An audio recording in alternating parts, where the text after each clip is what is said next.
నిన్నేదైతే దళిత బాలిక మీదన అత్యాచారం అన్నటువంటి అంశాన్ని జగన్ కూడా ప్రస్తావించినటువంటి అంశంలో ఇప్పుడు కీలక మలుపు తిరిగింది.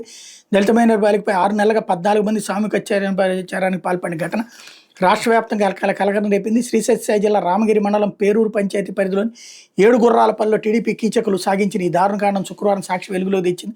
ఈ అమానుష ఘటన అన్ని వర్గాల ప్రజలు తీవ్ర చర్చనీయాంశమైంది. రాజకీయ పోలీసు వర్గాలు సైతం విస్మయం వ్యక్తమైంది. ఈ ఘటన గురించి స్థానిక పోలీసులకు ముందుగానే తెలిసిన సాక్షి వెలుగులోకి తెచ్చే వరకు స్పందించకపోవడం పలు అనుమానాలకు తావిస్తోందని రాసుకొచ్చింది. సాక్షి కథనంతో ఈ ఘోరం బయట ప్రపంచానికి వెళ్ళింది. నిందితుల్లో 9 మందిని శుక్రవారం పోలీసులు అదుపులో తీసుకుని తెలిసింది. వీళ్ళని విచారణ కోసం అంటే రామగిరి నుంచి ధర్మవరం తీసుకెళ్లిన సమాచారం. వీళ్ళని ఎక్కడ పట్టుకున్నారన్న విషయాన్ని పోలీసులు వెల్లడించలేదు.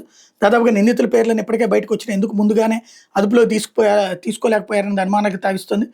టీడీపీ ప్రముఖ నేతలు జోక్యంతో కేసుని నిందితులను తారుమారు చేసే అవకాశం ఉందని స్థానికులు ఆందోళన వ్యక్తం చేస్తున్నారు.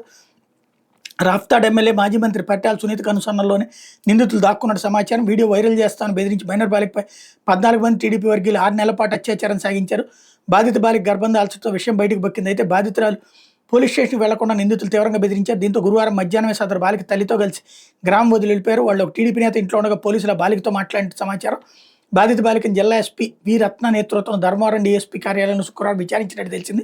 విచారణలో బాలిక విస్తుగొలిపే వాస్తవాలు చెప్పినట్టు సమాచారం. 14 మంది అదే గ్రామానికి చెందిన టీడీపీ వారిని వివరించినట్టు తెలిసింది. మొదట ఒకరు బెదిరించి అత్యాచారానికి పాల్పడే దృశ్యాలను సెల్ ఫోన్లో వీడియో తీశాడని, ఆ తర్వాత ఆ వీడియోని ఇతరులకు పంపారని చెప్పినట్టు సమాచారం.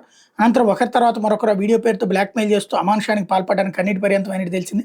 ఇలా దాదాపు 6 నెలలుగా అత్యాచారం చేశారని ఎస్పీ విచారణలో బాలిక వెల్లడించినట్టు సమాచారం. ఎవరికైనా చెప్తే చంపేస్తామని, వీడియోలు బయట పెడతామని బెదిరించి తరచూ అత్యాచారానికి పాల్పడుతున్న ఆ బాలిక వివరించినట్టు తెలిసింది. ప్రస్తుతం ఆ బాలికను జొనైల్ హోమ్కి తరలించినట్టు సమాచారం అన్నటువంటి వార్తని హైలైట్ చేసుకొచ్చింది.